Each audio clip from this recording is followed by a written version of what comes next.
Well, to discuss more about the fallout over USAID's future, I spoke earlier with Democratic Senator Chris Coons of Delaware, who serves on both the Senate Foreign Relations and Judiciary committees. Senator, welcome back. Thanks for joining us. Thank you, Amna. It's great to be on with you. So we saw it took just a few days here for Elon Musk, who's tasked by the president to cut spending, to essentially take control of USAID, have security people who stood in his way put on leave, and now threatening to shut down the agency. If this is illegal, as many of your Democratic colleagues have said it is, then what can be done about it?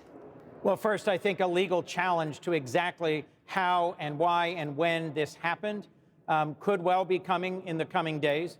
Second, we are working, a group of us, to press the administration, Secretary Rubio, and our colleagues to recognize the incredible and important work that's done around the world that makes us more safe, that keeps Americans safe, secure, and prosperous, and that this work needs to continue. Whether it's countering human trafficking in Mexico, preserving wild spaces in Mozambique that push back on hunger and extremism, intercepting viruses like Ebola in Uganda before they get to the United States or before they break out and cause harm throughout that region, the men and women of USAID and the nonprofits from around our country who serve around the world in response to humanitarian disasters and crises, and who help promote democracy, security, and stability, do great and valuable work that needs to continue. And I'll keep fighting to support and sustain their valuable work. Senator, I should point out, we reached out to every Republican member of the Senate Foreign Relations Committee. We got either a no or no response all day from nearly all 12. Only Senator Curtis sent a short statement basically saying that he's open to retooling USAID if it helps us better use our limited dollars, as he put it. I assume when you say you're working with your colleagues, you mean your Republican colleagues. What have you heard from them? Do they share your concerns about USAID funding? And are they concerned about just ceding this congressional authority to Elon Musk and the president? So there's three issues here. That first one, I think, should be shared by every member of Congress. We have a fundamental constitutional role, the power of the purse.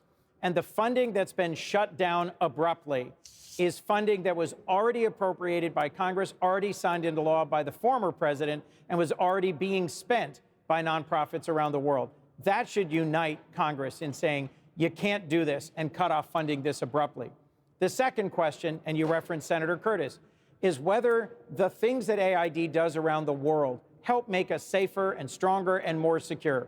I heard a quote from Secretary Rubio in El Salvador today supporting that concept, that with some reforms, a majority of what he's done today in humanitarian relief, in promoting security and stability, in promoting our global public health is worth continuing. Then there's others who are saying it should all be shut down. I think that creates a huge opening for China and other adversaries of ours around the world.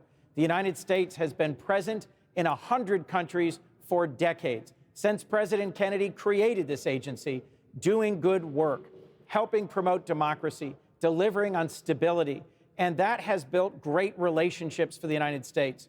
That opening will be filled by China and by extremists and terrorists. We should not give them that opportunity. Senator, if I may, both those messages are coming from the same administration, though. Secretary Rubio, who's now acting administrator of USAID, says a review is underway. Some funding may continue. Elon Musk is saying shut it down. What's going to happen next? Well, this goes to the core question of what role does Elon Musk have in this administration? He's not elected. He doesn't run an official agency. And yet his role in this particular fight and in taking on other federal agencies and roles is central. So is Donald Trump president? Is Secretary Rubio secretary? Or is Elon Musk? That's a disagreement within the administration that's going to play out here in the next couple of days.